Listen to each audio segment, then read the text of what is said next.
Stock market में अगर काम करना है, अगर सरवाइव करना है, काम तो सभी लोग करते हैं, अगर सरवाइव करना है तो रिस्क मैनेजमेंट को जानना बहुत जरूरी है। देखिए, रिस्क मैनेजमेंट कोई छोटा सा टॉपिक नहीं होता। ये एक ऐसा इंस्ट्रूमेंट है जो आपको लॉस से कवर करेगा, आपका साइकोलॉजी डिस्टर्ब होने से बचाएगा, आपका जो हार्ड अर्न मनी है उसको मेनली प्रोटेक्ट करेगा। आप ट्रेड कर रहे हो, आपको तो रिस्क लेना ही पड़ेगा। स्टॉक मार्केट रिस्की है भाई, बट हमें जो प्लान करना है कि हम लॉस कम कम करके लेंगे और प्रॉफिट ज्यादा करके लेंगे। तो रिस्क मैनेजमेंट जो है ये बहुत ज्यादा इंपॉर्टेंट एक टॉपिक है जो मैक्सिमम ट्रेडर्स, जो बिगिनर्स ट्रेडर्स है, वो लोग नहीं जानते, जिसके लिए वो कंटिन्यूअसली लॉसेस करते हैं और वो समझ नहीं पाते क्यों लॉस हो रहा है और ये लॉस से क्यों, कैसे बचा जाए।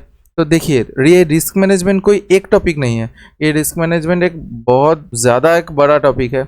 आपको मैं सिंपलीफाई करके मैं 3 चीज़ बताऊंगा जो रिस्क मैनेजमेंट में आपको फॉलो करना पड़ेगा। ये 3 चीज़ों क्या है? एक है स्टॉप लॉस, ये आपका लॉस को प्रोटेक्ट करेगा। स्टॉप लॉस ऑल टाइम आपके सिस्टम में होना चाहिए। आप ट्रेड लेने के बाद स्टॉप लॉस लगाइए अपने सिस्टम में, नहीं तो क्या होगा, वो अगर आपने नहीं लगाया तो सोच लीजिए आपने बाई साइड का ट्रेड लिया, एक ऑप्शन में ही बैंक निफ्टी का कोई कॉल ले लिया और मार्केट कुछ ही सेकंड में मतलब बहुत तेजी से नीचे आने लगा, तो आपने अगर स्टॉप लॉस नहीं लगाया, आपने आपका साइकोलॉजी डिस्टर्ब हो जाएगा। आपका अगर 500 रुपीज पर लॉट का रिस्क है, वो कुछ ही सेकंड में 1500 दिखाएगा। आपको साइकोलॉजी में होगा इतना लॉस नहीं बुक करेंगे, थोड़ा कम हो जाता है, वो 1500 से 2000, 3000, 4000, 5000 ऐसे चला जाएगा। उसके बाद आप 1500 तो लॉस नहीं बुक करोगे, उसके बाद आपको 5000 का लॉस बुक करना पड़ेगा। तो इससे बचाता है हमें stop loss. Stop loss system में लगाना जरूरी है। उसके बाद आता है क्वांटिटी मैनेजमेंट, जो पोजीशन साइजिंग है वो हमें मैनेज करना पड़ेगा। कैसे, मैं आगे बताऊंगा। जो स्टॉप लॉस अमाउंट है उससे आपका रिस्क कितना है, उससे आप जो क्वांटिटी वो आप निकाल सकते हो। और उसके बाद आता है रिस्क टू रिवॉर्ड रेशियो, जो RRR करके आप सुने होंगे। तो रिस्क टू रिवॉर्ड रेशियो जो है आपको मेंटेन करना पड़ेगा, क्योंकि आप अगर इस ट्रेड में 2 रुपीज का SL लेते हो तो आपको 4 रुपीज का टारगेट लेना ही पड़ेगा। चलिए वो मैं बोर्ड में आपको समझाता हूँ। देखिए, रिस्क मैनेजमेंट एक है स्टॉप लॉस। ये स्टॉप लॉस हमको सिस्टम में डालना होगा। मैं बार बार आपको बोल रहा हूँ कि सिस्टम में स्टॉप लॉस मस्ट है। एक ट्रेड लेने के बाद सिस्टम में स्टॉप लॉस लगाइए, क्योंकि ये बहुत इंपॉर्टेंट है। क्योंकि जब आपने बाई साइड का ट्रेड लिया, अगर मार्केट रिवर्स हो गया तो बहुत जल्दी से, अगर आप ऑप्शन में ट्रेड करते हो तो आपका सिस्टम में तो स्टॉप लॉस लगाना बहुत ज़रूरी है। क्योंकि आप समझिए, आपका 500 का रिस्क है, पर लॉट 500 का रिस्क है। तो आप समझिए, ये जब 2000 चला जाएगा, आपका साइकोलॉजी ऑटोमेटिकली डिस्टर्ब होगा कि मैं निकल जाऊँ कि निकल ना जाऊँ। ठीक है, 2000 है, मैं और थोड़ा लॉस मैं ले सकता हूँ। ठीक है, आपका कैपिटल है 10,000 का, आपने 2000 रुपीज का लॉस ले लिया, उसके बाद भी आप कॉन्फिडेंस में रहे हो कि ठीक है मैं और भी लॉस ले सकता हूँ। आप सोचिए, इसका परसेंटेज आप हिसाब करिए। 10,000 का 2000 आपका चला गया है, वो कोई कर चला गया है भाई। ठीक है, तो आपको 500 मतलब 500 ही रिस्क लेना है, 500 के ऊपर नहीं रिस्क लेना है। इसको आप मैनेज करना है। आपका रिस्क एपेटाइट जितना है, आपको उसी तरीके से आपको ट्रेड लेना है।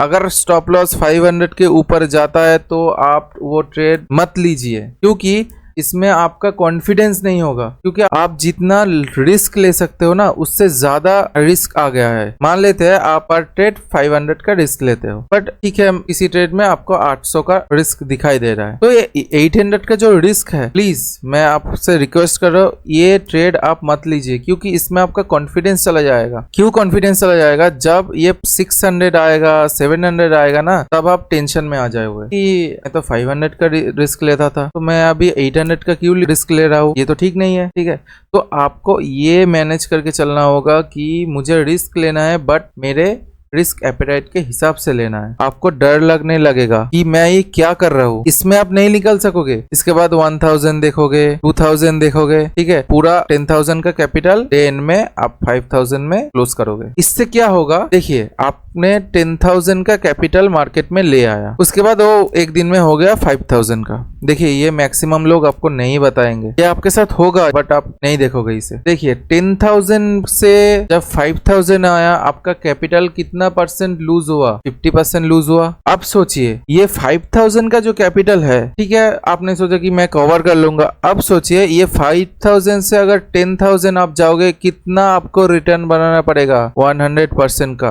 तभी आप 10,000 पे पहुंचोगे। समझे मैं क्या बोल रहा हूँ आपको? 10,000 से तो 5,000 आ गया, बट 5,000 से 10,000 जाने के लिए आपको 100% का किंतु गेन चाहिए। तो ये आप समझ लीजिए, ये मैक्सिमम जो यूट्यूबर है वो आपको नहीं बताएंगे, बट ये लगता है, ठीक है। समझिए 10,000 से 5,000 आ गया, बट 5,000 से 10,000 आपका कैपिटल हाफ हो गया है। तो आपको रिस्क ऐसे ही लेना होगा जो आपको शूट करता है, जो शूट नहीं करता वो ट्रेड आप मत लीजिए। सेकेंड जो है वो है क्वांटिटी। देखिए आपका एसएल है 2 रुपीज का और आपका पर ट्रेड का रिस्क है 200 का, तो आपको क्वांटिटी कैसे मिलेगा? 200/2 100, ये हुआ क्वांटिटी। जो पर ट्रेड का रिस्क है स्टॉप लॉस के साथ उसको डिवाइड करना पड़ेगा। इसे स्टॉप लॉस के साथ डिवाइड कर देंगे तो होगा क्वांटिटी निकल जाएगा। ये क्वांटिटी क्यों इंपॉर्टेंट है? मान लीजिए आपके पास 20,000 का कैपिटल है, आप 100 तक कोई शेयर आप खरीदने वाले हो, उसका एसएल है 2 rupees, 2 rupees per share SL है। तो आपका पर ट्रेड का रिस्क कितना है?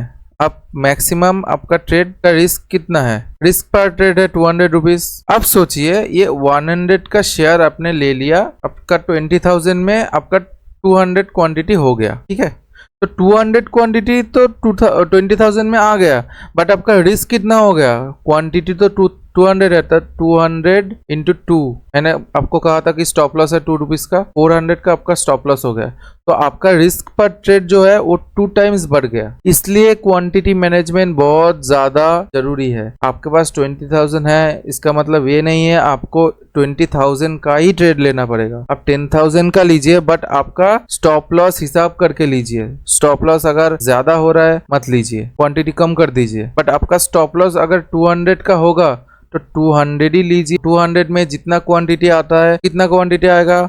100 क्वांटिटी आएगा, 100 क्वांटिटी लीजिए, ज्यादा क्वांटिटी जरूरत नहीं है। आपको रिस्क को मैनेज करके चलना होगा। रिवार्ड मार्केट देगा आपको। अगर आप मार्केट को रिवार्ड देने लगे, आप अगर मार्केट को रिवार्ड देने लग गए ना, तो आपको बहुत जल्दी स्टॉक मार्केट से विदाई लेना होगा और इसको आप जुआ कह के चले जाओगे। मैक्सिमम लोग ये नहीं जानते, मैं आपको समझा रहा हूँ।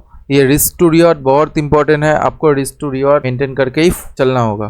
थर्ड है RRR, मतलब मूवी नहीं, रिस्क टू रिवॉर्ड रेशियो। ये रिस्क टू रिवॉर्ड रेशियो क्या होता है? आपने अगर मान लिया कि 2 रुपीज का मैं एसएल ले रहा हूँ और आपने, अच्छा थोड़ा क्लियर करके बताता हूँ। देखिए 100 रुपीज का कोई शेयर है, आपने 100 रुपीज का कोई शेयर बाय किया है, उसका एसएल है 98 का, मतलब 2 रुपीज का एसएल है, ठीक है। तो अगर आपका टारगेट 101 है तो ये आप ट्रेड मत लीजिएगा। अगर 101 आपका टारगेट है, ट्रेड मत लीजिएगा। 102 है, मैं तब भी आपको कहूंगा मत लीजिएगा। अगर 104 है तभी आप ट्रेड लेना, क्योंकि आपने 2 रुपीज का एसएल लिया और 4 रुपीज का टारगेट लिया, इसका रेशियो हुआ 1:2। अगर 2 रुपीज का एसएल लिया और 6 रुपीज का टारगेट लिया तो 1:3। अच्छा, इसका मतलब क्या होता है, चलिए वो समझते हैं। देखिए आपने 200 का एसएल लिया 5 बार, आपने 10 बार ट्रेड किया, आपने 5 बार 200 का एसएल लिया और 1000 रुपीज का आपने लॉस लिया। आपने 5 बार ट्रेड लिया 1:1, ये है 1:1। फिर से 5 बार प्रॉफिट किया, आपने कितना प्रॉफिट किया? 1000 रुपीज का प्रॉफिट किया, नेट प्रॉफिट 0। अच्छा, आप क्या प्रॉफिट में हो या नहीं? आप प्रॉफिट में नहीं हो, क्योंकि इसके पास टैक्स होगा, ब्रोकरेज होगा। अच्छा, इसके बाद आपने 1:2 लिया, 200 का आपने 5 बार रिस्क लिया, 1000 रुपीज का रिस्क लिया और 400 का आपने प्रॉफिट लिया, 2000 का आपने प्रॉफिट किया। 5 बार मतलब मैं सोच रहा हूँ कि आप 5 बार प्रॉफिट में हो, 5 बार लॉस में हो, इसको भी आपको मैनेज करना पड़ेगा। ये मतलब आप अगर ठीक से ट्रेड करोगे ना, जो स्ट्रेटेजी यूज करते हो उसका एक्यूरेसी भी बढ़ जाएगा, अगर आपका साइकोलॉजी ठीक है तो इसमें क्या हुआ? 1000 का आपने प्रॉफिट कर लिया। देखिए 1:2 में 1000 का प्रॉफिट आया है और 1:1 में नो प्रॉफिट, बट ये टैक्स ब्रोकरेज काट लेगा। तो 1000 में आप टैक्स और ब्रोकरेज आप आराम से भर सकते हो। ठीक है, तो अब देखते हैं 1:3 में क्या आता है। आपने 200 का लॉस किया, 1000 रुपीज का 5 बार लॉस किया और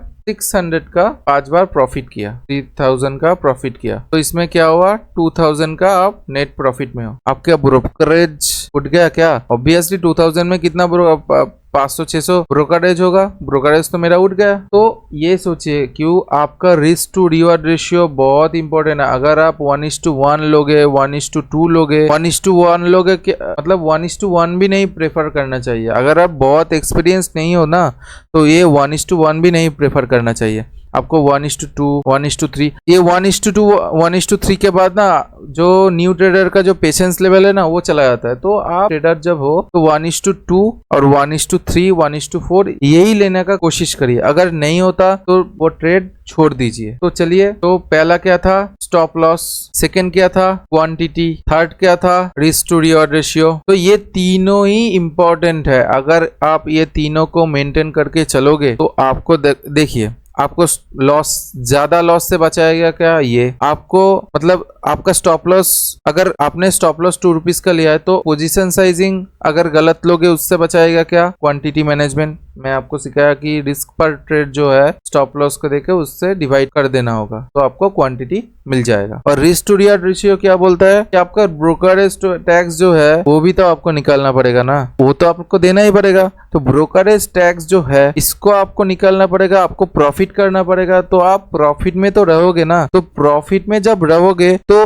तभी तो आप ब्रोकरेज टैक्स देने वाले हो। आपके पास 10,000 का कैपिटल है और आप हर दिन लॉस कर रहे हो तो आप कैसे आपका ब्रोकरेज और टैक्स भरोगे? आपका 10,000 कैपिटल ही तो शेष हो जाएगा अगर आपने इससे ही अगर ब्रोकरेज और टैक्स भरने लगे। तो ये समझ लीजिए कि ये तीनों ही इंपॉर्टेंट है। उसके बाद तो आता है ट्रेलिंग स्टॉप लॉस का कॉन्सेप्ट आता है। उसके बाद आपको क्वांटिटी, अगर कुछ टाइम आप अगर लो प्रोबेबिलिटी ट्रेड आपको लगता है तो आपको क्वांटिटी मैनेज करना होगा कि नहीं, इसका जो 200 का मेरा लॉस था ये मैं 100 रुपीज का लॉस लूंगा। मैं जस्ट ये एग्जांपल दे रहा हूँ आपको कि 100 का मैं रिस्क लूंगा, मैं 50% का रिस्क ले रहा हूँ। देखिए, आप जब 50% का रिस्क लोगे ना तो ये 100 का जब आप 1:2 लोगे ये 200 आपको प्रॉफिट मिलेगा, 300 आपको प्रॉफिट मिलेगा। ये सोच लीजिए कि अगर 100 का रिस्क है तो आपको 1:3 600 नहीं मिलेगा, आपको 300 मिलेगा। इसका 3 गुना मिलेगा, इसका 2 गुना मिलेगा, स्टॉप लॉस का 2 गुना मिलेगा, 3 गुना मिलेगा। तो रिस्क मैनेजमेंट का जो कॉन्सेप्ट भी मैंने क्लियर कर दिया है।